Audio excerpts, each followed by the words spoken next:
Hi there, Laura here from Better Biz Academy and SixFigureWritingSecrets.com.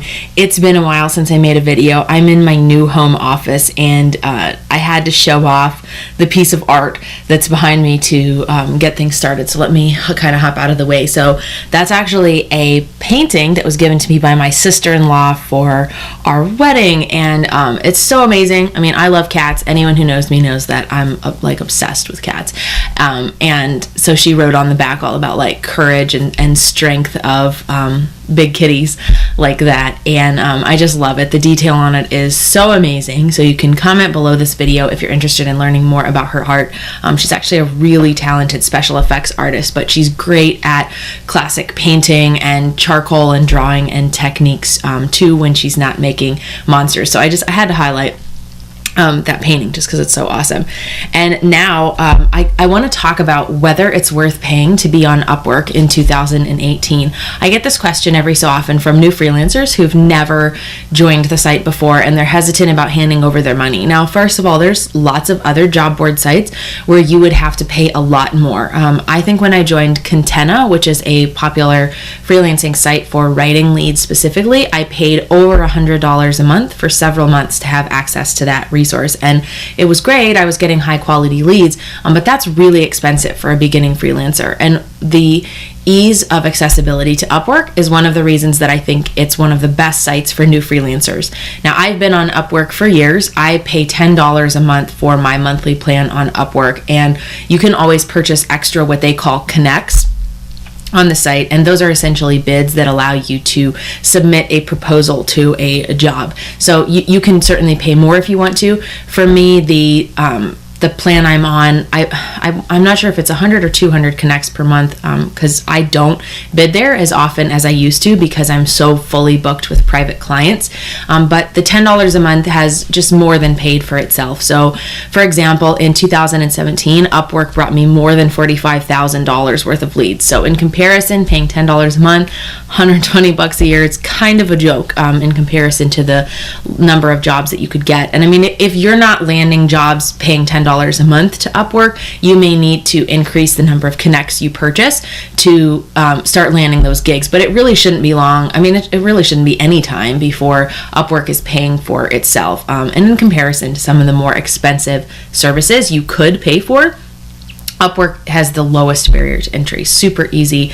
And that kind of, with that, you have to keep in mind your Upwork marketing strategy. Like if you're bidding on one job a day and then you come into my Facebook group, which is called Make Money on Upwork, Freelance Marketing Mastery, and say, well, hey, I've bid on 10 jobs and I didn't get anything. You need to check out some of my other videos about having a consistent Upwork strategy, because I don't know anybody who, and unless they've built up a huge reputation on Upwork, that's bidding on only 10 jobs and is even landing one of them. You really have to cast a wide net, especially when you get started, because you have no feedback. So in my opinion, it is well worth paying to be on Upwork. There's actually another component of the fees that go to Upwork. So when you first start working with a client, if the job is less than $500, then you're going to give a 20% cut to Upwork. And I see people in uproar over this all the time. I'm not giving my money to Upwork. Why do they take such a huge cut? Well, in my opinion, that's a client you would not have had were it not for Upwork. And the escrow protection they're giving you, meaning that when you and the client agree to work together,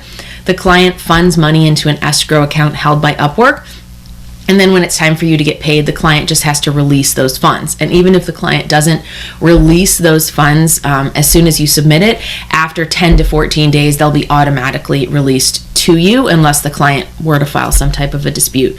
And I've had hundreds of clients on Upwork. I've had a dispute with less than 5. So, because something to keep in perspective, because I think when freelancers get started, they're always looking for reasons not to do something, and they've heard nightmare stories, and Upwork is not for everyone. But don't write it off because of something you heard from someone else who got burned there. They may not be telling you the full story about what happened there. And I just think disputes are rare if you're doing what you say you're going to do and if you're hiring the right clients. And that's really important for any freelance strategy that you're going to have. So in my opinion, Upwork is well worth it. Even paying the 20% fee, build that into your proposals. Raise your rates by 20% if you want the client to cover that cost. You don't even need to tell the client you're doing that.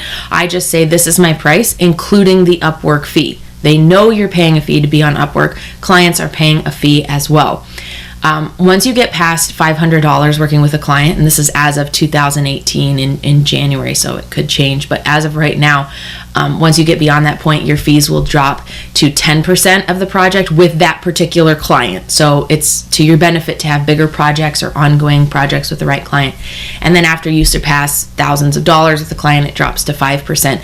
I view that as a cost of doing business. You use PayPal, you're paying fees. You use a business, credit card swiping system, you're paying fees. You use, a monthly accounting system, you're paying for that. So for me, it's like paying monthly $10 to Upwork plus their percentage of the fee is giving me additional protections as a freelancer, and it's bringing me leads I wouldn't have otherwise had that, were pretty substantial.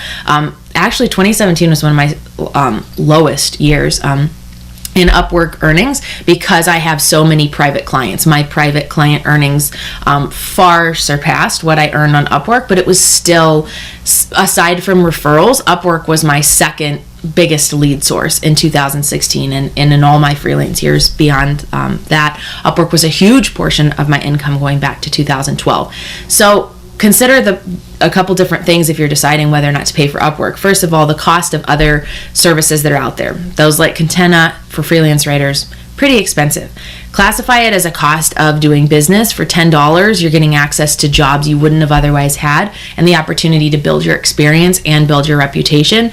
And if you're worried about the percentage fees, you need to budget accordingly for that when you're quoting a client, and also consider it just a cost of doing business. I'd love to hear your questions about using Upwork and how to make it still work for you in 2018. Still a great source of amazing clients for me and for many other freelancers.